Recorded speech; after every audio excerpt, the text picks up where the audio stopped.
नरसिंह मेहता के बेटा का ब्याह हुआ निश्चित, मैं कथा में सुनाया करता हूं, बड़ी सुंदर कथा है। तो जैसे ही ब्याह निश्चित हुआ तो अब नरसिंह मेहता बेचारे सामान्य, लेकिन जिस कन्या से बेटा का ब्याह होना था वो कन्या के पिता बड़े धनवान, और नरसिंह मेहता का कीर्तन इतना प्रसिद्ध था और नरसिंह मेहता की भक्ति इतनी प्रसिद्ध थी कि वो जिस नगर में जाते थे सब लोग उनको वंदन जरूर करते थे। तो इसी वंदन के भाव में देख करके एक नगर सेठ ने अपनी बेटी का ब्याह नरसिंह मेहता के पुत्र से पक्का कर दिया। ये बढ़िया चित्र लगवा दिए भक्तों के, आते रहेंगे याद कोई ना कोई। तो बहुत देर से नरसिंह मेहता जी कह रहे थे, बोले आए हो गुजरात, जूनागढ़ पास ही है, हमारा नाम थोड़ा ले लो द्वारिकाधीश जी के चरणों में। अभी सब लगभग प्रयास करूंगा जितने हैं सबके चरित्र आए। तो नरसिंह मेहता एक नगर सेठ की कन्या से अपने बेटे का ब्याह निश्चित कर दिया। अब वो सेठ जी ने अपनी बेटी का ब्याह निश्चित किया तो 4-5 और सेठ मिले, उन्होंने कहा हमने सुना आपने अपनी बेटी का ब्याह पक्का कर दिया। तो सेठ जी बोले हाँ कर दिया। बोले किससे किया? बोले नरसिंह मेहता से, उनके बेटे से। तो एक सेठ बोला पूरी दुनिया में आपको वही मिला, हमने अपना बेटा इतनी बार प्रस्ताव दिया आपको वो नहीं सुहाया, नरसिंह मेहता के बेटे से क्या आपने अपनी कन्या का ब्याह निश्चित कर दिया? अरे वो कीर्तनकार है, भले ही उनका बहुत नाम है सम्मान है, पर भैया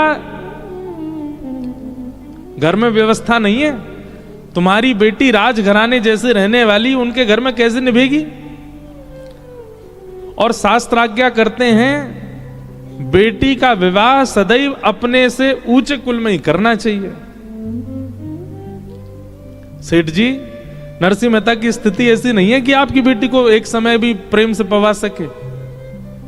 आप तो भाव में करिए इस संबंध पक्का। और सेठ जी बोले सच में ऐसा? बोले हाँ, नरसिंह मेहता की स्थिति तो ऐसी है। बोले अब क्या करें, हमने तो पक्का कर दिया। बोले पक्का ही तो किया, ब्याह थोड़ी हुआ है। ब्याह हो जाए तो बात अलग है, अभी पक्का ही तो हुआ है, तोड़ दो संबंध। सेठ जी बोले ऐसा अच्छा नहीं लगता ये तोड़ना। अभी आज का समय थोड़ी ही था, आज के समय में तो कुछ भी संभव है, पर उस समय पर लोग संकोच करते थे। नरसिंह मेहता बड़ा संकोच करें कैसे, वो सेठ जी बड़ा संकोच करें कैसे मना करूं मैं एक बार हाँ कहने के बाद। तो एक सेठ जी ने बड़ा दिमाग लगाया, बोले सुनो एक काम करो। बोले क्या? एक पत्र लिखो और पत्र में लिखो कि हमारी बेटी को ब्याहने के लिए जब आओ तो ऐसी बारात लेके आना। कैसी बारात लेके आना? बोले 100 तो हाथी हों, 200 घोड़े हों,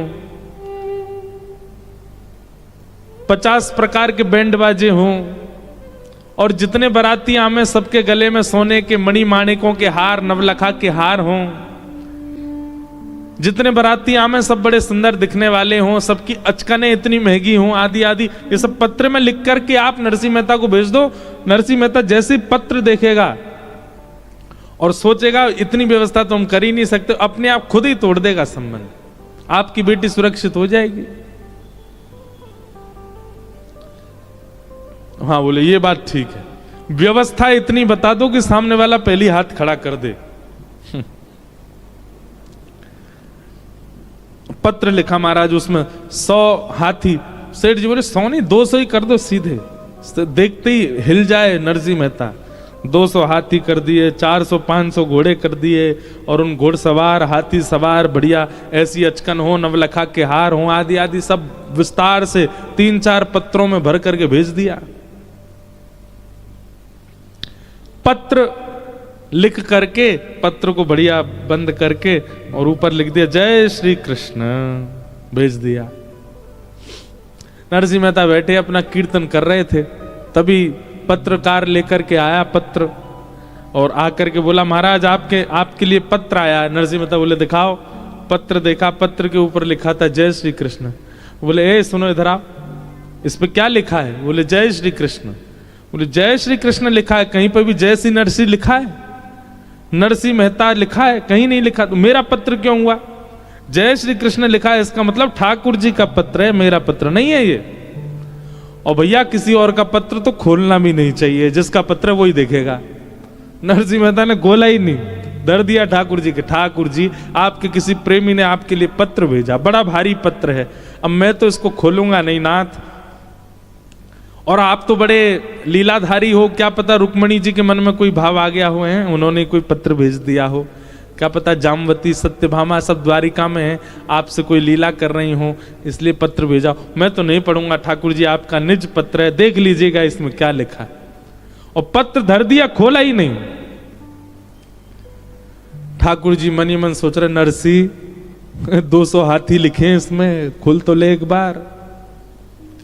पर नरसिंह मेहता तो ठाकुर जी को छोड़ दिया। अब यहां सेठ जी ने कुछ दिन प्रतीक्षा करी कि नरसिंह मेहता संबंध तोड़ने का कुछ भाव और करेंगे, पर नरसिंह मेहता की तरफ से तो कोई प्रस्ताव ऐसा आया नहीं। सेठ जी ने बीच में एक बार किसी को भेजा, बोले जाके देख पूछ के आओ नरसिंह मेहता तैयारी कर रहा है क्या।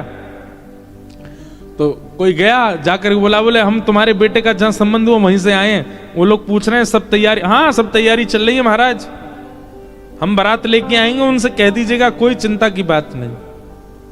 उस व्यक्ति ने जाके कहा तो उनको सेठ जी को विश्वास हो गया, जो जो हमने लिखा वैसी ही बारात आएगी।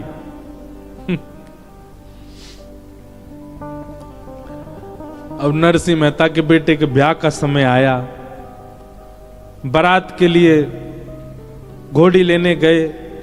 एक बेचारी घोड़ी बूढ़ी हो गई थी, मरणासन अवस्था में थी, कुछ ही दिन में उसके जो है प्राण जाने वाले थे, उसको तो लेके आए। बारातियों के पास गए तो बाराती उल्टा कर्जा, बोले हमारा कर्जा है, तुम पहले वो चुकाओ फिर जाएंगे। नरसिंह मेहता के बेचारे 4-5 बाराती हो गए, उनमें भी 1-2 अंधे थे, 2-3 ऐसे थे जो बिना किसी सहारे के चल ही नहीं पा रहे, ऐसी तो बारात। नरसिंह मेहता लेकर निकले अपने पुत्र की बारात।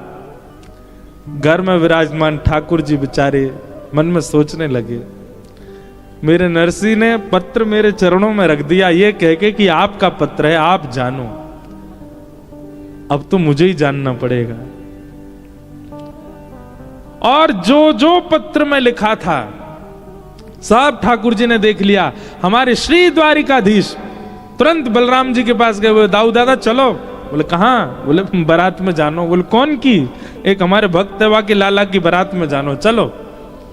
और यदुवंशियों को सबको तैयार कर दिया महाराज। इसी कलिकाल में ऐसे सुंदर सुंदर हाथी, हाथियों के ऊपर रत्न जड़ित सिंहासन, उन सिंहासनों पर सुंदर सुंदर राजा बैठे हैं, दुनिया भर के घोड़े, उन घोड़ों पर सुंदर यदुवंशी बैठे हैं। यहां से कुछ घोड़े आ रहे हैं, इधर से कुछ हाथी आ रहे हैं। इतने में बीच में जाने जाने कौन आकर के वो बूढ़ी सी जो घोड़ी चल रही थी उसको हटा के बढ़िया सी घोड़ी पर उनके पुत्र को बैठा दिया। नरसिंह मेहता सोचने लगे हमारा पुत्र घूमता रहता, उसके मित्र वित्र ही आ रहे होंगे सब। देखते देखते नरसिंह मेहता को क्या पता, वो तो कीर्तन करते हुए चल रहे थे। जैसा जैसा पत्र में लिखा था वैसी ही बारात निर्मित होती चली गई। दूर दूर तक महाराज देखें तो राजकुमारी राजकुमार चल रहे हैं, सब यदुवंशी। वो सेठ जी जिनकी पुत्री से ब्याह होना था, उनसे किसी ने जाके कहा, बोले नरसिंह मेहता के पुत्र की बारात आ रही है। बोले यहां से नहीं दिखेगी, किसी पहाड़ी पे ऊपर चढ़ के चोटी पे से देखनी पड़ेगी, इतनी विशाल बारात है। बारात जाकर के देखी महाराज, ऐसे ऐसे हाथी, ऐसे सुंदर उनके दांत, ऐसे सुंदर घोड़े, ऐसे सुंदर राजकुमार। और उस बारात में सबसे आगे जब देखा तो नरसिंह मेहता का पुत्र एक घोड़ी पर बैठ करके चल रहा है, और एक तरफ साक्षात श्री बलराम जी और दूसरी तरफ श्री द्वारिकाधीश नृत्य करते हुए बारात लेकर के जा रहे हैं। क्यों? नरसिंह मेहता ने समर्पण कर दिया है।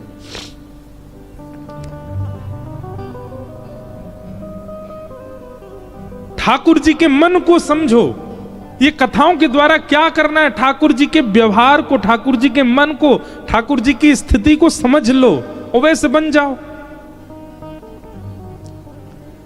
जो जो उनको प्रिय लगता है वो प्रिय वस्तु अपने चित्त में लाना प्रारंभ कर दो। जैसा व्यवहार उनको अच्छा लगता है वैसा व्यवहार करने लग जाओ। जो आहार उनको प्रिय लगता है वो आहार पाने लग जाओ। जैसा वस्त्र उनको प्रिय वैसे पहनने लग जाओ। ये कथाएं किस लिए होती हैं? ये पितृ मुक्ति के लिए, ग्रह शांति के लिए, व्यापार वर्धन के लिए। ये सब नहीं है, ये सब आप अपने कर्मों से कर सकते हैं। ये तो केवल भगवत प्राप्ति के लिए कथा है। और भगवत प्राप्ति कब होगी? जब जिससे संबंध बनाना पहले उसको जान तो लो वो है कैसे। आज हमने क्या सीखा? ठाकुर जी को गुरु निष्ठा बहुत प्रिय है, तो अपने गुरु के प्रति निष्ठा प्रगाढ़ कर लो। दूसरा क्या देखा? ठाकुर जी को भोलापन, जैसा नरसिंह में है वो बहुत प्रिय है। भोले बन जाओ, सरल बन जाओ।